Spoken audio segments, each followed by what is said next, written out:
Hello dear student, welcome to the official channel of Gyandeep School. Today I am going to teach you the history subject of class 6 and the chapter name is the earliest societies.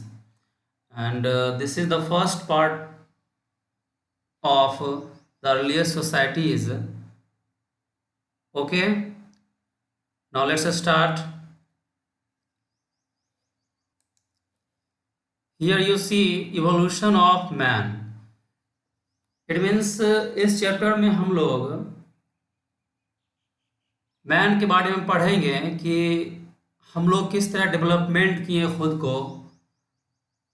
That means ये हुआ कि हम लोग इस chapter में early man के बारे में पढ़ेंगे, हमारे एंसेस्टर्स के बारे में पढ़ेंगे कि हम लोग किस तरह डेवलप किए, हम लोग पहले क्या करते थे। Okay, here is you see stone age. Stone age हम लोग उस एज को कहते हैं जिस समय ह्यूमन बीइंग जो है स्टोन यूज करता था। Here you see the remains of human beings have been found in India dating to a period near life 5 lakh years ago.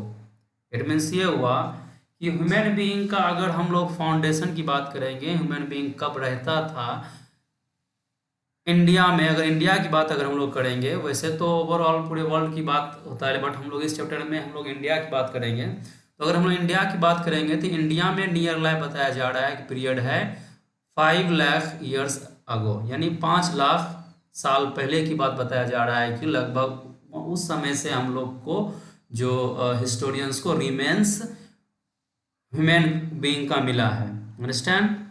The study of these ancient evidence of human activity in India reveals the use of stone implements.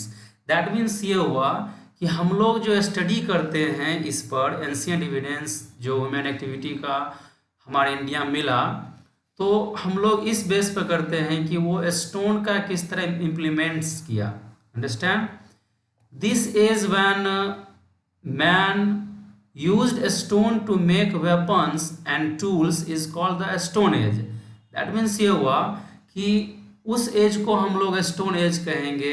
That time कि man used a stone to make weapons and tools.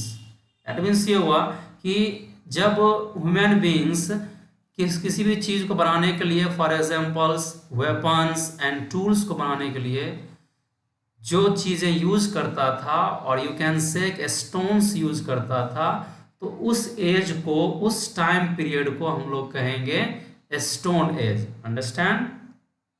Now next is the stone age is further divided according to the quality of stone tools used. That means ये हुआ कि stone use को further divide किया गया है, जिस तरह हम स्टोन का क्वालिटी यूज किया गया है तो उसको फिर डिवाइड किया गया स्टोन एज को भी, the quality of stone used, यानी स्टोन के क्वालिटी के अकॉर्डिंग किस तरह के स्टोन हम लोग यूज किए उसके अकॉर्डिंग फिर स्टोन एज को डिवाइड किया गया है।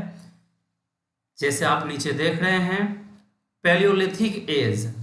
अगर हम लोग पैलियोलिथिक एज की बात करेंगे तो palaeolithic age is also known as old stone age. It means ये हुआ कि हम लोग पैलियोलिथिक एज को ओल्ड स्टोन एज भी कह सकते हैं। अंडरस्टैंड? अगर हम लोग पैलियोलिथिक एज और stone age old stone age के टाइम पीरियड की बात करेंगे तो 5 लाख BC टू 10,000 BC, मतलब ये हो गया 5 लाख BC से लेकर 10,000 BC का जो टाइम पीरियड है उसको हम लोग कहते हैं ओल्ड स्टोन एज, और you can say palaeolithic age. Understand? I hope that you understand very well. And the next is mesolithic age. Here you see meso. Meso means middle, meso means middle. अगर आप नहीं जानते हैं तो लिख लें meso means middle, lithic means stone. Here some spelling mistake, so now it is right.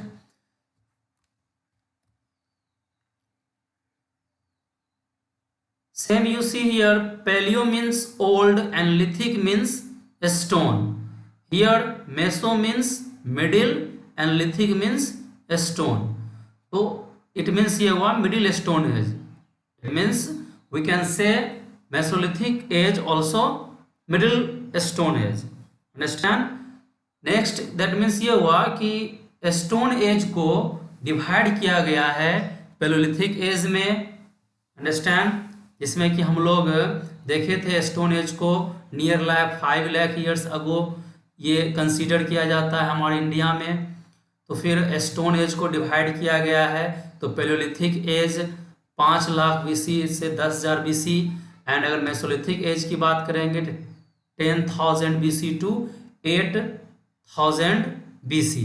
It means ये हुआ कि मेसोलिथिक एज को हम लोग रखते हैं 10,000 BC to 8,000 BC. That means अगर हम लोग मिडिल स्टोन एज की बात करेंगे तो 10,000 बीसी से लेकर 8,000 बीसी का जो टाइम पीरियड है वो किस में आता है? मिडिल स्टोन एज में आता है। Understand?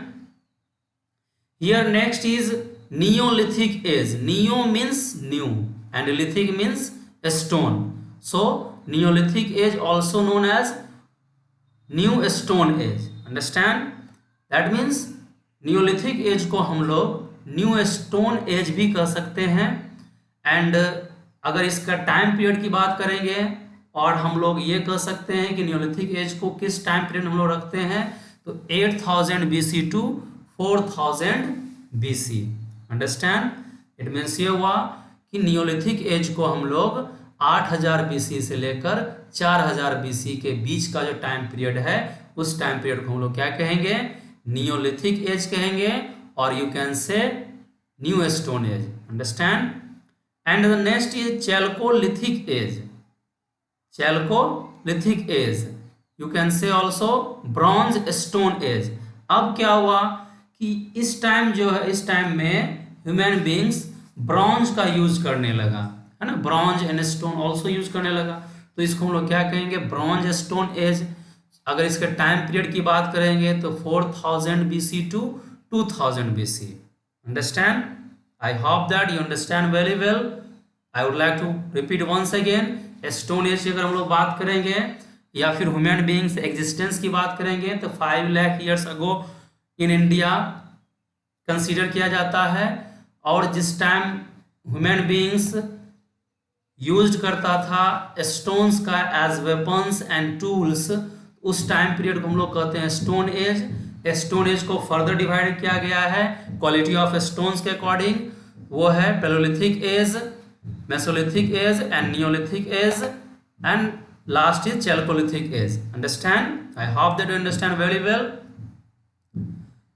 And here is, you see, we will learn about Neolithic age and Chalcolithic age in the next chapter. It means ये हुआ कि इस चैप्टर में हम लोग सिर्फ Paleolithic age and Mesolithic age के बारे में पढ़ेंगे, एंड नेक्स्ट चैप्टर में हम लोग पढ़ेंगे Neolithic age and Chalcolithic age. Understand? Now हम लोग अब द Paleolithic age को थोड़ा डिटेल में देखेंगे, उसके मेन साइट्स के बारे में देखेंगे, उस टाइम के मैन को, ह्यूमन बीइंग का लाइफ कैसा था। ओवरऑल ये हो गया कि हम लोग अब पेलोलिथिक एज को डिटेल में देखेंगे। अंडरस्टैंड? एग्जिस्टेंस ऑफ पेलोलिथिक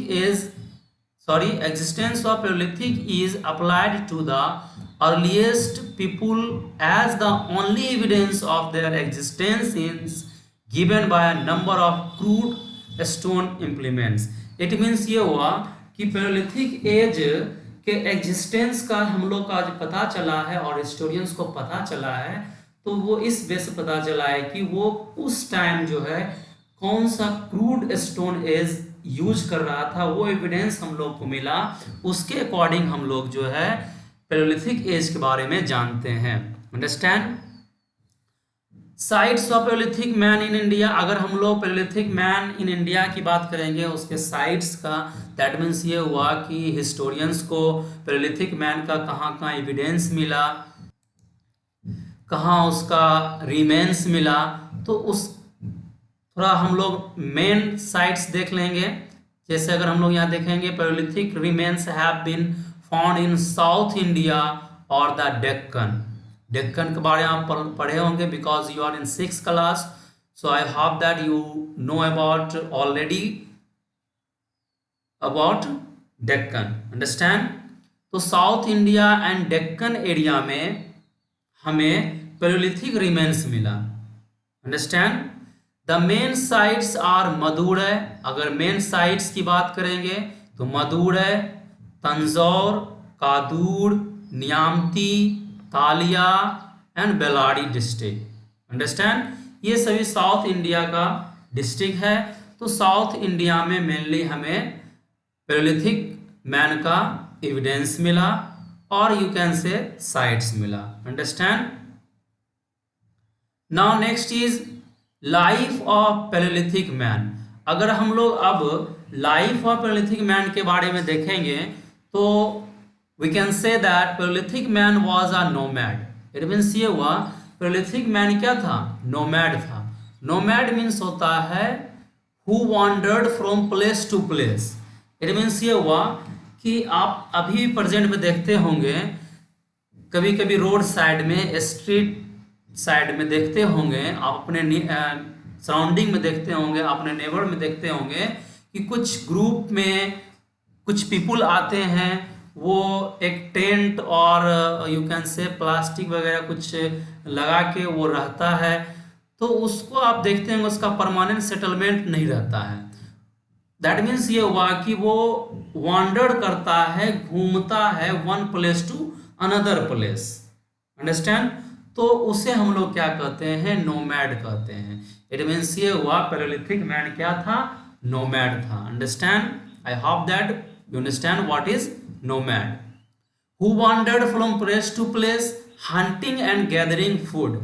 अब now question is that why human beings wandered place to place? Here the answer is for hunting and gathering food. It means ये हुआ कि पैलियोलिथिक मैन जो है वो क्यों प्लेस टू प्लेस वॉन्डर करता था, तो उसका मेन रीजन ये है hunting and gathering food. Gathering food means हुआ फूड को जमा करना, understand. He lived in caves and rock shelters। वो कहाँ रहते थे, क्योंकि परमानेंट सेटलमेंट नहीं है, ना ही उसे हाउस बनाने भी आ रहा है, तो वो कहाँ रहता था, कैब यानी गुफा में, और रॉक शेल्टर यानी जहाँ पर रॉक का शेल्टर्स रहता था, तो उसमें ये लोग रहता था। क्लियर है। He covered himself with animal skin and leaves। अगर हम लोग ये देखेंगे, अगर हम लोग इस बारे में बात करेंगे कि उस टाइम के लोग जो है, उस टाइम के ह्यूमन बीइंग जो है खुद के बॉडी पार्ट को कैसे कवर्ड करता था, तो वो एनिमल स्किन यानी एनिमल के स्किन एंड लीव्स यानी पत्ता है ना, उससे क्या करता था, खुद के बॉडी को कवर्ड करता था, understand.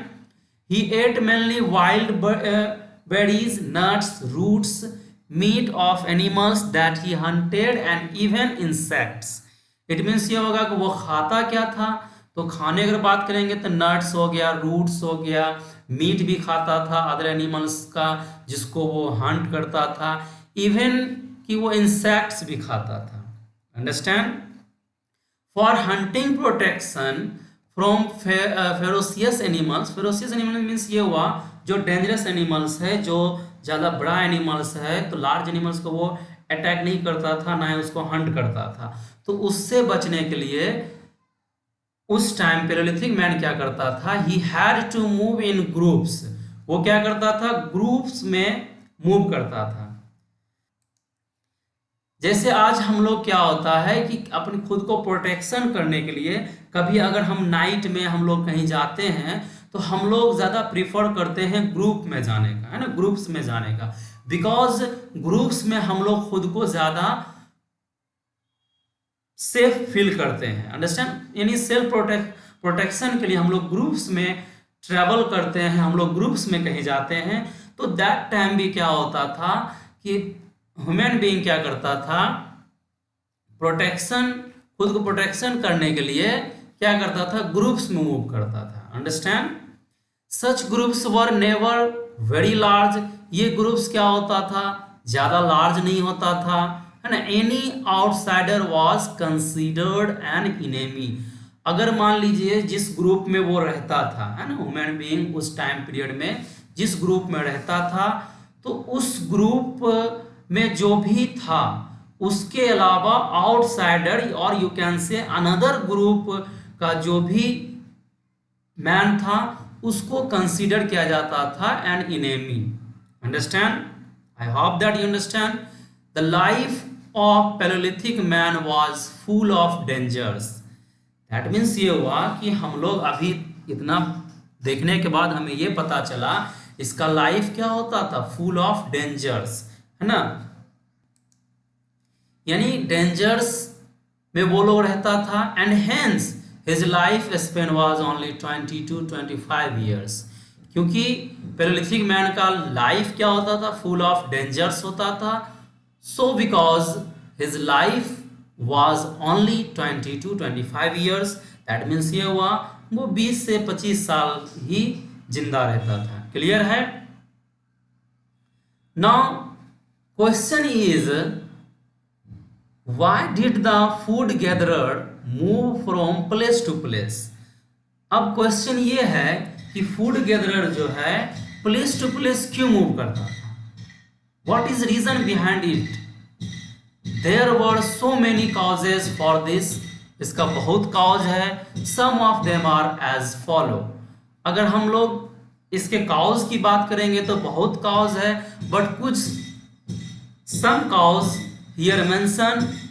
First is Paleolithic man did not know how to grow food, it means ये हुआ Paleolithic man ये नहीं जानता था कि फूड को कैसे ग्रो किया जाता है। He therefore had to move from place to place in search of food। For example, मान लीजिए अभी जिस प्लेस पर वो है, तो अब क्योंकि उसको फूड ग्रो करने नहीं आ रहा है, तो एक टाइम पीरियड ऐसा आएगा, एक टाइम ऐसा आता है कि वो वहाँ का फूड जो है खत्म हो जाएगा। अब क्या होगा, क्योंकि उसे फूड को ग्रो करने आ नहीं रहा है, तो क्या करेगा, वो मूव करेगा one place to another place in search of food, understand।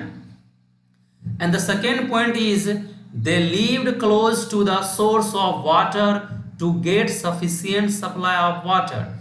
वो क्या होता था, जहां पे वाटर का सोर्स रहता था, और यू कैन से रिवर के नियर बाय वो लोग रहता था, है ना। once the water supply got exhausted they moved to a new place in search of water। एक टाइम ऐसा भी आता था कि वाटर सप्लाई क्या हो जाता था, खत्म हो जाता था, देन क्या होता था, इन सर्च ऑफ वाटर वो मूव करता था one place to new place, understand.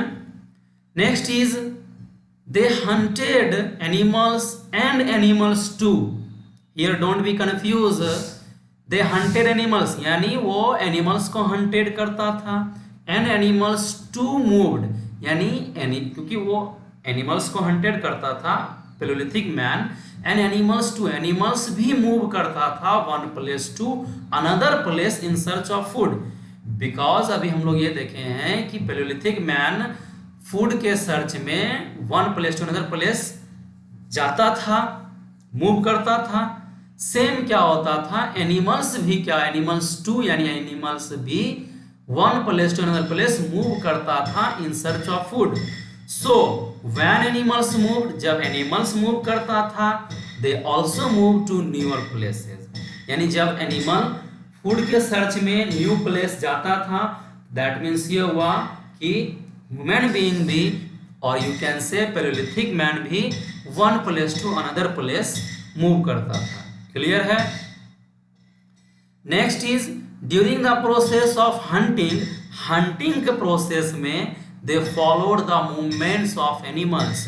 वो क्या होता था, एनिमल्स के मूवमेंट को देखता था।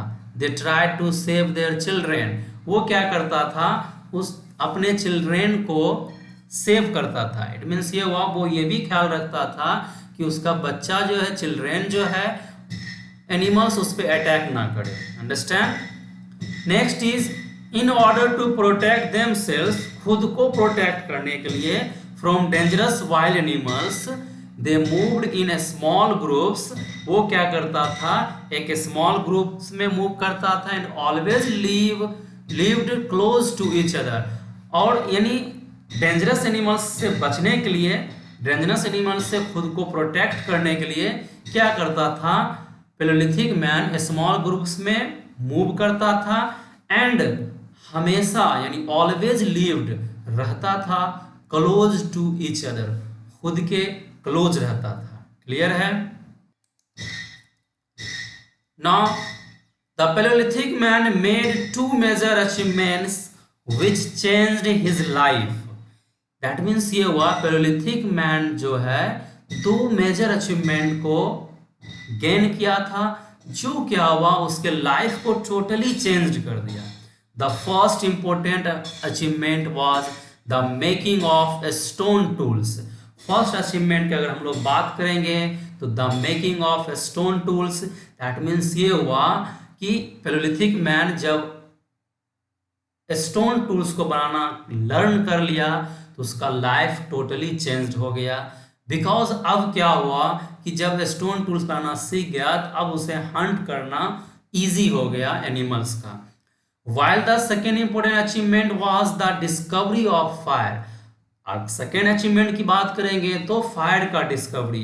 फायर का जब डिस्कवरी किया पैलियोलिथिक मैन, ये भी क्या हुआ, एक इंपॉर्टेंस अचीवमेंट पैलियोलिथिक मैन के लिए रहा। Understand? Now today's for it means आज के लिए बस इतना ही, and wait for the next part of this chapter, and at last I would like to say that please make the notes of these chapters, and also make the all online class notes.